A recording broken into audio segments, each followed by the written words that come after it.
Oskar Barnack, Ernst Leitz and Max Berek. These three names come together in this camera. This is maybe the most innovative camera of the last 100 years. My name is Thomas and today I'm going to show you the Leica, the screw mount Leica, the Barnack Leica. Super thrilled again. Let's have a go.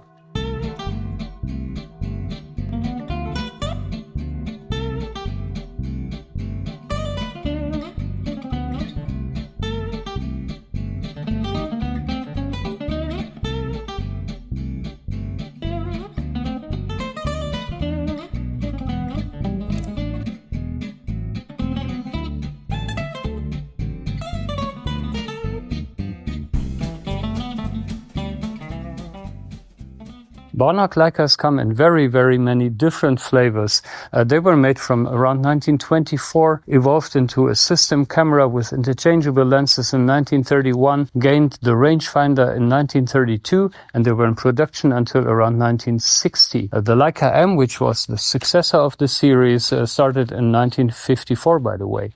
And there are Leica 1, 2 and 3 models. The 1s are the basic ones, the 2s add the rangefinder, and the 3s add the long shutter speeds. They were launched in 1935. And then there are various different incarnations of each of these models. So this is a 2F built in 1953. It's a little bit with the classic Porsche 911s, the air-cooled ones. They were also in production for 30 years. And the last ones basically don't share any single parts with the early ones, but still they're almost exactly the same breed of thing. So the Barnack Leica is, even if it's a 1953, it's a very good one, but it still oozes the character of the original.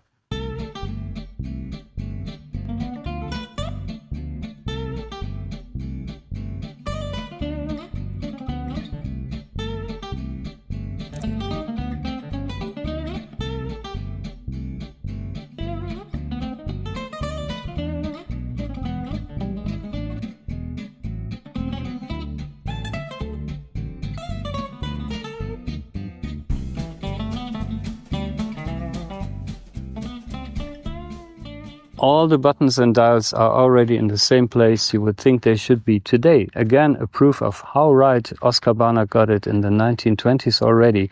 So here we've got the film advance, and this is the film counter, which you have to manually reset. It's very easy to forget that whenever you put in new film. This is the shutter button. Note it doesn't have the typical thread in the middle for a cable release, so this takes a special Leica cable release, also used by Nikon F, by the way. This is your shutter speed dial. The 2F only has the short shutter times from, let me check actually, from 500th of a second to 25th of a second. The long times down to 1 second would be here if this would be a Model 3.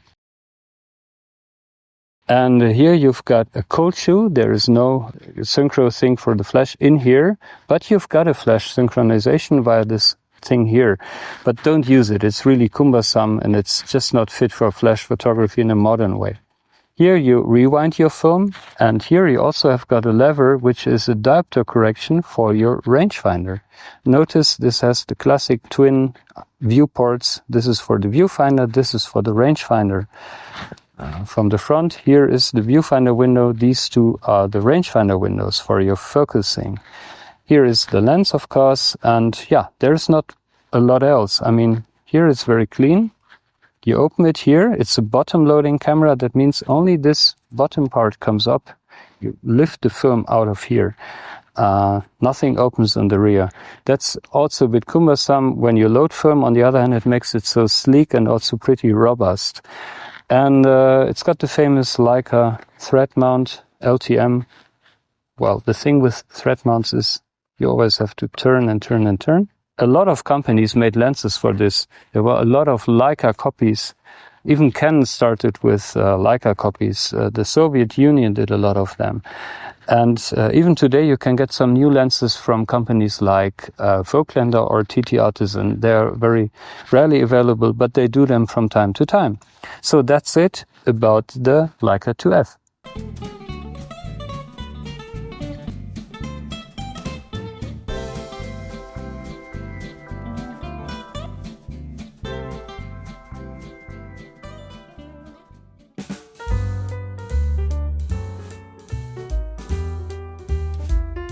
Now we are loading the line. Oh no. Oh no. Oh no. Okay. Open. Yeah. Tells you what to do with the film.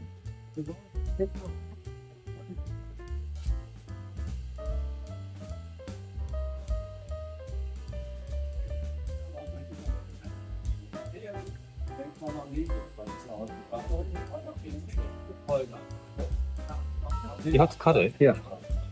Look at the what it says there.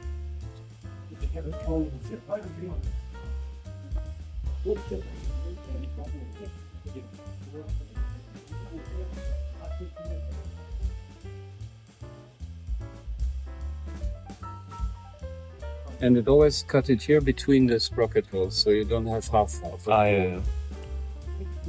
Now we have this.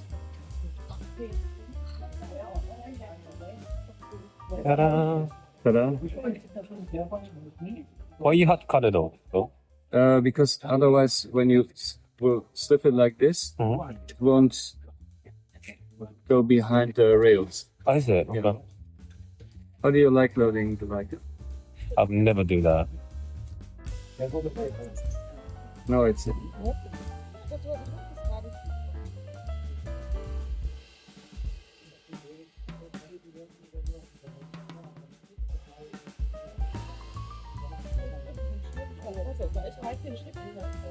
not so easy. Huh?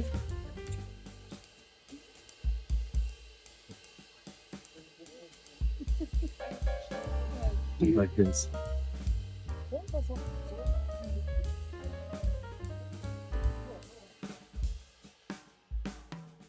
So, and now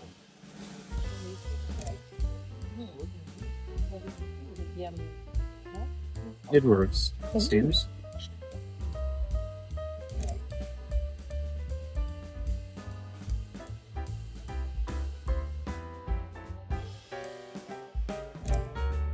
Yeah, of course. It's already loaded.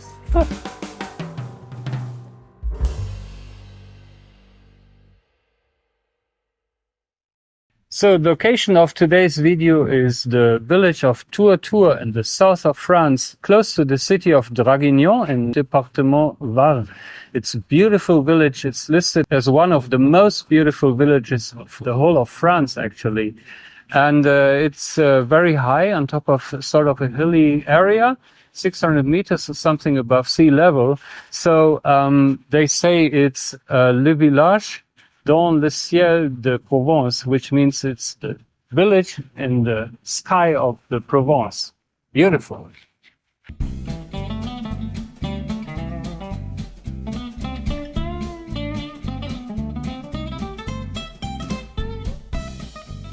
Actually, there's like two souls in this camera. The one soul, the classic soul, you're gonna explore if you shoot it with this classic 50mm lens. Then you have to adjust everything manually, of course. The shutter speed, the aperture, also the focusing. And the focusing for every single shot. So you can preset your aperture and your shutter time. If you know the lighting conditions, you meter once, you set it, and you're done. But the focusing can slow you down because this thing has these two optics, you know, one viewfinder just for the framing and the other one for the focusing. It can be a little bit cumbersome. But if you use this with a modern wide-angle lens, I'm going to show in a minute, 28mm lens, then you can also preset your focusing. And then it's such a quick snapshot camera. It's just amazing how quick you can be. Just set everything up front, and then you're done with it, and then you just point and shoot. Fantastic.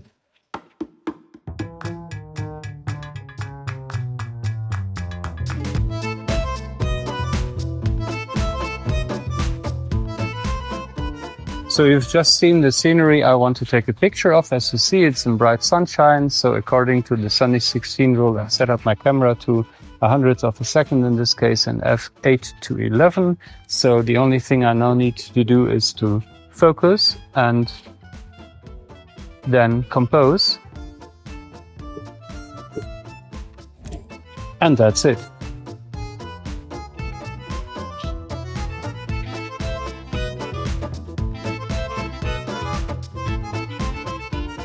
Again, that's a nice motive, I guess, and I set up my exposure already, so I just need to focus and shoot.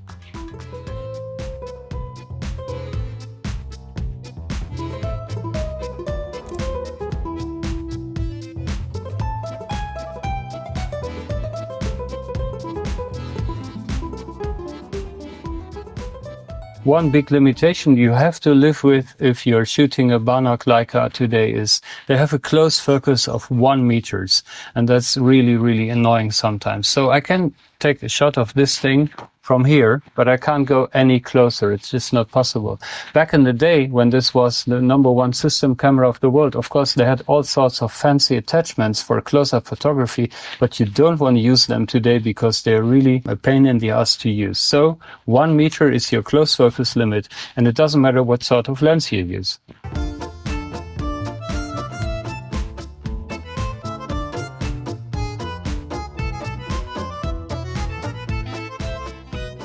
So now we're going to change the lens, and again, it's slow because you have to use the screw mount. So here goes the one lens, here comes the other one. This is a modern TT Artisan lens. I made a video about it already.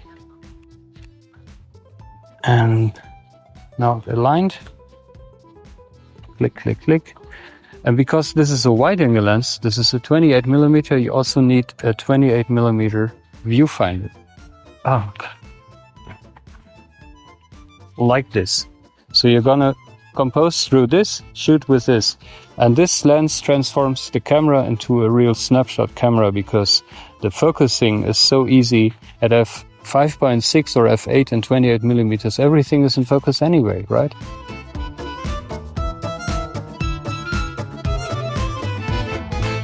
So now I'm really in snapshot mode. The church is far away. I put this on infinity and f8 according to Sunny 16, and I just point and shoot.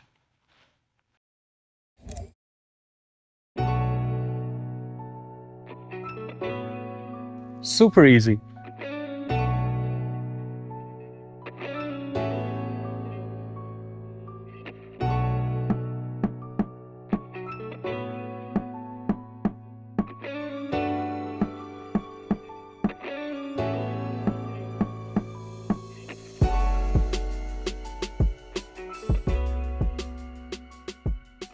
One thing you immediately notice is that the size and weight of this camera are just perfect. It's much more compact than a lot of modern cameras. Even M Leicas are actually pretty much bigger than this. You feel it immediately.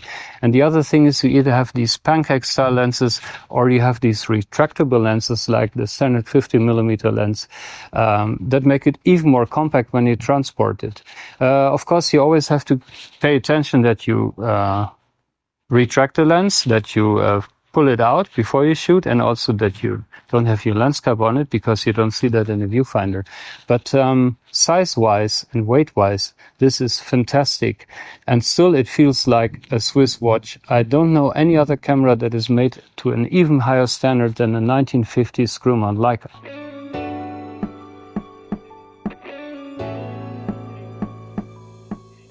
So this is the whole of Tourtour behind me, and as you can see, there is a big castle to the right in your frame, and that castle was, I think, built around the 11th century. So the whole village, as we see today, it was sort of erected around that time. So it's around 1,000 years old.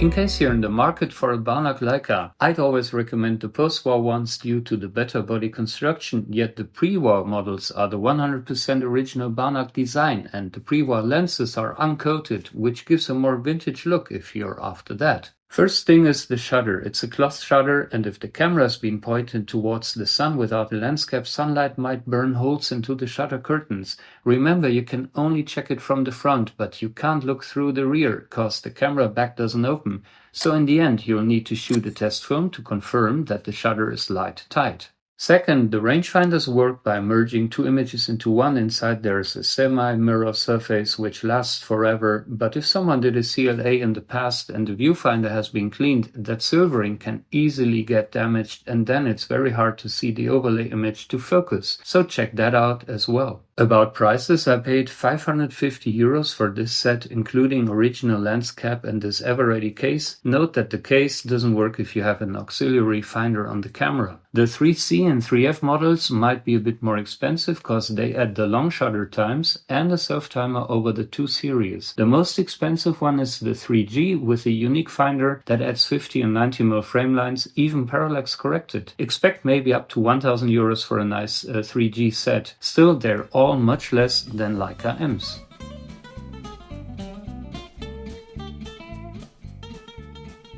Okay, time for the verdict.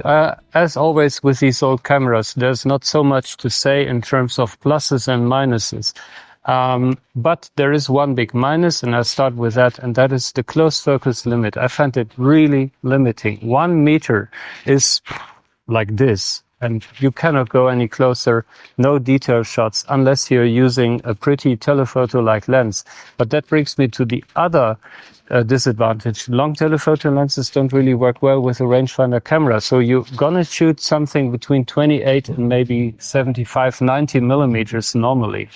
Apart from that, this camera is super compact, it's beautifully made, and it teaches you a lot of things. So you can be either super slow and you will be very, very frustrated using that, or you sort of master it and then it becomes a super fast and intuitive tool even. But this is not for the faint-hearted. This is not for people that just get into analog photography, because then you will really find it's pretty limiting, it's pretty time-consuming to operate that. So keep that in mind. But as far as masterpieces go in photography, this is one of the biggest ones, and I really, really enjoy shooting it as well.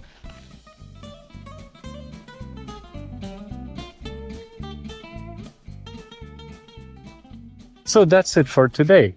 I hope you enjoyed this video, maybe even found it useful. If you did so, then please leave a like, subscribe to my channel if you haven't done so yet. I really, really appreciate your support. Many, many thanks again for that. And if you've got any question or comment regarding Barnack Leicas or anything else classic 35mm photography, drop a line in the comment section below. I will happily answer every single one of your comments. So have a great time, live long and prosper, and I see you in the next video. Bye.